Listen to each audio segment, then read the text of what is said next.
ఇది memo. Okay okay.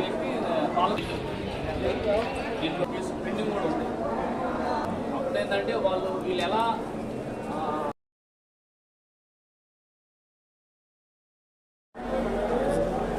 అందరికీ నమస్కారం అండి. మొదటిగా గౌరవ 4th ఎస్టేట్ వారికి, మీడియా వారికి, social media, print media, electronic media వారందరికీ కూడా Christian joint action committee CJAC నుండి మరి ధన్యవాదాలు, నమస్కారాలు తెలియజేస్తున్నాం. ఈరోజు గౌరవ పశ్చిమ గోదావరి జిల్లా కలెక్టర్ వారిని కలిసి ఒక మెమోరాండం ఇవ్వడమైనది. దానికి కారణం ఏమిటంటే నర్సాపురానికి చెందిన నర్సాపురం నియోజకవర్గం పాలకొల్లుకు చెందిన పెద్దిరెడ్డి ప్రసన్న కుమార్ అనే నాన్ ఎస్సీ ఈ జిల్లాలో ఉన్న ఎస్సీలు అక్రమంగా ఎస్సీ సర్టిఫికెట్లు పొందారని, ఎస్సీ రిజర్వేషన్ ఫలాలు పొందుతున్నారని, కాబట్టి అది రద్దు చేయాలని గౌరవ పశ్చిమ గోదావరి జిల్లా కలెక్టర్ వారికి ఫిర్యాదు చేశారు. తర్వాత వారు హైకోర్టులో కూడా ఒక కేసు వేశారు. సో మేము దాన్ని బేస్ చేసుకొని ఈరోజు మేము ఇచ్చిన ఫిర్యాదు సారాంశం ఏంటంటే, ఈ ఎస్సీలు ఎప్పుడు హిందువులో పుట్టారు, ఎప్పుడు హిందువుగా ఎదిగారు, ఎప్పుడు హిందువుల నుంచి వెళ్ళారు.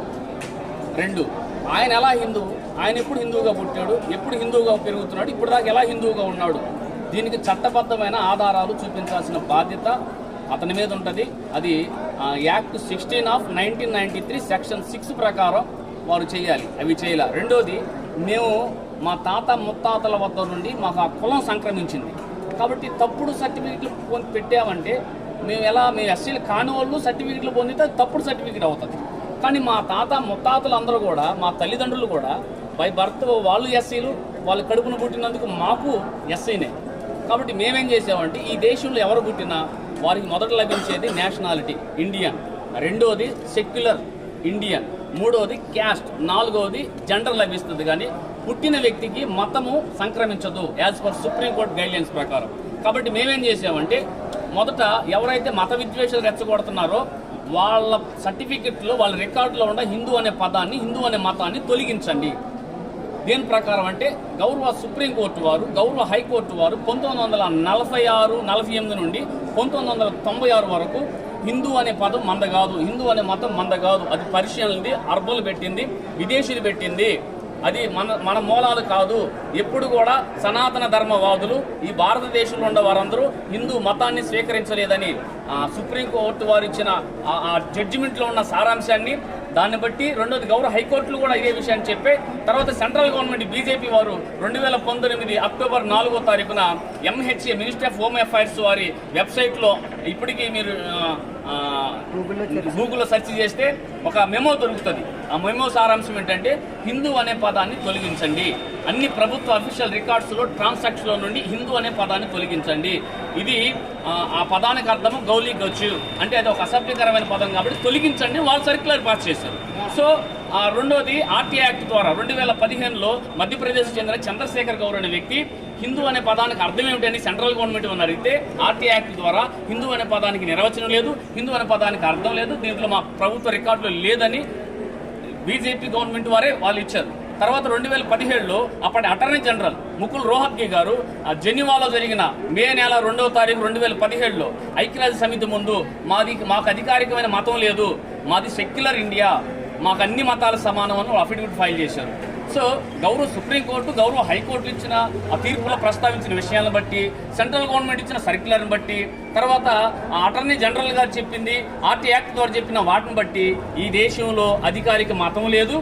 అలాగే ఈ దేశంలో పుట్టిన వాళ్ళు ఇండియన్స్ లేదా సెక్యులర్ వాదులు అవుతారు, కానీ ఫలానా మతానికి సంబంధించిన వారు కారు. కాబట్టి మనకు సంబంధించిన పదం కాదు, మన మతం కాదు, కాబట్టి దాన్ని తొలగించాలి. అందరికీ కాదండి, ఎవరైతే మత విద్వేషాలు రెచ్చగొట్టి మా జోలికి వచ్చి అన్యాయంగా, అక్రమంగా, అధర్మంగా, ఎలాంటి ఆధారాలు లేకుండా నిరాధారంగా వచ్చి మా మీద ఫిర్యాదు చేశారు. కాబట్టి మేము చట్టబద్ధంగా అన్ని ఆధారాలతో పొందుపరిచాం. ఎవరు మత విద్వేషాలు రెచ్చగొడుతున్నారో వారు ఎలాగో హిందూ అనేది చట్టబద్ధంగా నిరూపించాలి. 2 ఎస్సీలు ఎలా హిందువులో నిరూపించాలి. 3 ఎస్సీలు ఎలాగా ఫేక్ క్యాస్ట్ సర్టిఫికెట్లు పొందారో అది నిరూపించాలి. అది నిరూపించినప్పుడు అతను కూడా అతను ఇలా ఇది కాదు, హిందూ పదం కాదు, మతం కాదు, తొలగించమని ఆధారాలు పెట్టాము. ఇది ఒకటి. రెండోది, ఇంకో కంప్లైంట్ ఏమి ఇచ్చామంటే, ఈ జిల్లాలో మా సొంత రిజిస్ట్రేషన్ స్థలాలు ప్రభుత్వ స్థలం కాదండి, సొంత రిజిస్ట్రేషన్ స్థలాల్లో క్రైస్తవులు పాస్టర్లు చర్చిలు కట్టుకోవటమో లేదు ఇల్లు కట్టుకొని ప్రార్థన జరిగించుకుంటున్నారు. కానీ దీనికి పర్మిషన్ లేవని చెప్పి నిర్దాక్షిణంగా ఎలాంటి నోటీస్ ఇవ్వకుండా అక్రమంగా దౌర్జన్యంగా కూల్చివేస్తున్నారు. ఇది గౌరవ supreme court judgement writ petition number 295/2022 judgement date 24 November 2024కి పూర్తి భిన్నం, వ్యతిరేకం. ఎందుకంటే నోటీస్ ఇవ్వకుండా హీరింగ్ ఇవ్వకుండా కనీసం 2 నెలల నుండి 3 నెలల దాకా ఆ హీరింగ్ జరగకుండా కనుక కూల్చితే కూల్చిన అధికారి జీతంలో నుండి కూల్చబడిన దాన్ని కడతామని ఒక గైడ్ లైన్స్ ఇచ్చారు, అవి అతిక్రమించారు. అందుకని మేమేం చేసామంటే ప్రభుత్వ స్థలాల్ని రోడ్ల పక్కన ఏదైతే అక్రమంగా నిర్మించిన ఏ మత సంబంధమైందైనా సరే, అవి గుడులైనా లేదంటే చర్చిలైనా మసీదులైనా ఏ కట్టడాలైనా సరే ప్రభుత్వ స్థలాల్లో రోడ్డుకి నలువైపులా ఇరువైపులా ఉండే విగ్రహాలైనా దేవాలయాలైనా మరొకటి అయినా మత సంబంధ నిర్మాణాలైనా పోల్చాలి. ఎందుకంటే rule is rule for all are equal before the law. కాబట్టి ఇది మేము అడిగాము. ఖచ్చితంగా మా గ్రీవెన్స్ని వాళ్ళు పరిశీలించారు, సంబంధిత డిపార్ట్మెంట్కి ఫార్వర్డ్ చేశారు. మేము ఇది చేయడానికి మాకు నిజంగా ఈ హైందవ సమాజం మీద కానీ వాళ్ళ మీద మాకు కక్ష లేదు, పగ లేదు. మేము ఇన్ని సంవత్సరాలు ఎప్పుడు కూడా ఇన్ని ఆధారాలు మా దగ్గర ఉండా ఏ రోజు ముందుకు రాలి. ఎందుకంటే మనం అందరం కలిసిమెలిసి ఉంటున్నాం. కానీ కొంతమంది మమ్మల్ని అన్యాయంగా కదిలించి లెగిస్తే మా కులాల మీద మా మతాల మీద మా విశ్వాసాల మీద దాడి చేస్తున్నారు. కాబట్టి ఇక మేము కూడా వాళ్ళు మా మూలాల జోలికి వచ్చారు కాబట్టి మన మూలంగాని జోలికి వచ్చి దాన్ని రద్దు చేసుకెళ్లాలని తర్వాత దీన్ని బట్టి గౌరవ హైకోర్టులో సుప్రీంకోర్టు కేసు వేస్తాం. ఈరోజు రిప్రజెంటేషన్ ఇచ్చిన దాన్ని ఆల్రెడీ మేము వేసాం, గౌరవ హైకోర్టులో బిల్లు వేసాం. అది ఎస్ఆర్ నెంబర్ పరిధిలో ఉంది. దాంట్లో కూడా ఎన్ని అడుగుతాం. ఇప్పుడు ఎవరైతే కంప్లైంట్ చేశాడో ఎస్సీ సర్టిఫికేట్ రద్దు చేయమని ఇప్పుడు మీకు గౌరవ మీడియా చెప్పినవన్నీ కూడా నిరూపించాలని మేము కోరుతున్నాం. కాబట్టి ఈ విషయాలు మీడియా వారు కూడా ఉన్నట్లు వాస్తవాల్ని ప్రజల్లోకి తీసుకువెళ్తే మత సామరస్యత కాపాడుతుంది. హిందువులు ముస్లింలు క్రైస్తవులు ఇతర మతస్థులు అన్నదమ్ముల్లాగా మనం కలిసిమెలిసి ఉంటే ఈరోజు ఒక విషపూరితమైన వాతావరణాన్ని క్రియేట్ చేయడానికి ఒక క్యాస్ట్ని ఒక రిలీజన్ని టార్గెట్ చేయటం చట్టవిరుద్ధం. గౌరవ సుప్రీంకోర్టు వారు చెప్పారు, మత వివక్షతో అక్రమ నోటీసులు ఇచ్చి వేధిస్తే వాళ్ళ మీద ఎఫ్ఐఆర్ కట్టాలని గౌరవ సుప్రీంకోర్టు తీర్పులు డజన్ల కొలతుంది. ఇప్పుడు రేపు అదే రీతిగా వెళ్తాం. ఇప్పుడు అధికారులు దయతో గమనించండి, మీకున్న అధికార పరిధి ప్రకారం వెళ్ళండి. కానీ మీరు ఎవరో చెప్పారని అక్రమంగా వెళ్తే భవిష్యత్తులో నష్టపోయేది మీరే.